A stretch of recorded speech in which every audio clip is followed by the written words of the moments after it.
here we are again. Here I was thinking we would get a couple of days of radio silence, whether it be from the coaching change or the Daniil trade. I figured our front office might, want to have a summer vacation. That's what the off season is for, laying around by the pool or being on the golf course. But clearly agents and team representatives know no vacation because they're up to work. Now, I know this isn't like a huge announcement when it comes to roster construction, but I think it's noteworthy because it shows a few things that the team is looking for in terms of committing to its depth. With that announcement being that the Knights re-signed defenseman Daniil Miromanov for 2 years at a going rate of $762,000 against the cap. That's a steal for the player we're getting under that contract. Now, Miromanov isn't really a household name.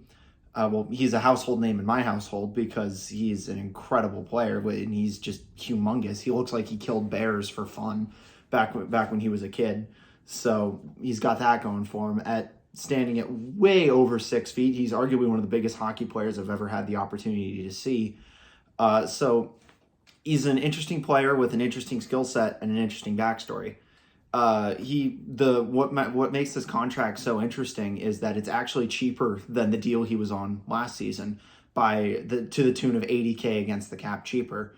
So while we're dealing with bigger numbers with the big club, $80K more to work with isn't nothing. It's not a lot, but it's not a nothing. So it's something to keep note of, especially when it comes to the rest of our RFA negotiations, because on the list of RFAs, he was like number 6 on a 5-man list, but clearly we got this one done and we kept it underneath what everybody was expecting.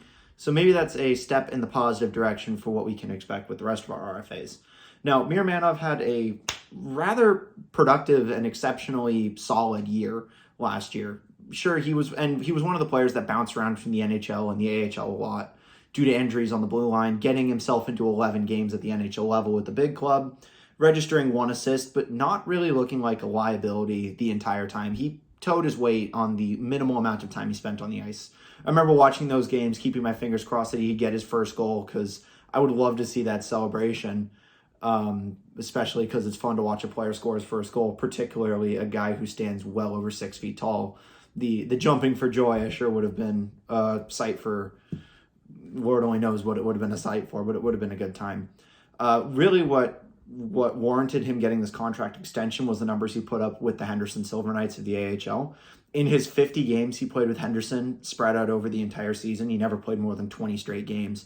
He registered 11 goals and 29 assists for around 40 points, which is fairly solid, given that he led all defensemen for the Henderson Silver Knights in points and was the team's leader in assists, both forwards and defensemen. So clearly he's got a scoring touch and he's got the eyes to help pass the puck around, move it around, and set his teammates up for goals. The one thing that's really interesting about that stat is that the majority of his goals came in the last 15 games of the season. I remember watching the highlight packages of the HSK games and being like, oh my God, Miromanov scored again. I can't believe that he hasn't been able to do it at the NHL level yet, but I think that time is coming. What this shows is that we're committing to developing some of our higher-end talent. Obviously, we have the high-end forward depth of, Pavel Dorofeev, Ivan Morozov, Brendan Brisson, people like that, but we don't really get a lot of fanfare when it comes to our defensive depth. Obviously, it was on display last year with all the injuries with like Dylan Coughlin coming in and us claiming Ben Hutton off the waiver wire. But Miromanov is a player that's been able to grow within the system, and it's been very pleasant to watch him develop within the Silver Knights system and become a viable bottom pair NHLer, which is probably why I think this contract was signed in the way that it was, because odds are he's going to be one of those players like his forward counterparts in Brisson and Morozov who are going to be pushing for a roster spot come September in the preseason. I genuinely would be surprised if he wasn't one of the last people reassigned to Henderson whenever the end of the preseason rolls around. Primarily, I think the reason that we're keeping him around at this reduced rate is, one, so he can jump forward and backwards from the NHL level to get better, but second, so that he can have more time to season, develop his game at the professional level. He's going to be a good defenseman one day. I'm just not sure if it's going to be this season or next season. But the fact that we've locked him up and committed some time and some term to it and a little bit of money means that the upper levels of our management have a decent amount of confidence in the fact that he can produce, whether it be at the NHL or AHL level. So him being a good, productive defenseman is not something that would be, it's not something we're hurting for, but it's a luxury that's a good luxury to have. Having 6, 7, even 8 defensemen pushing for the 6 spots on the opening night roster coming out of camp is going to keep our fringe players on their toes, and it's going to drive the rest of the defense core forward. Obviously, we've got elite defense with Pietrangelo, Theodore, McNabb, Whitecloud, and with RFAs of Haig and the whole shebang that's going to be, locking up a good potential number 6 defenseman, especially well ahead of free agency, which is in 2.5 weeks, is probably a wise move, just on the off chance that things don't go the way that the organization's hoping for. So yeah, just to recap, Miromanov re-signed 2 years, league minimum.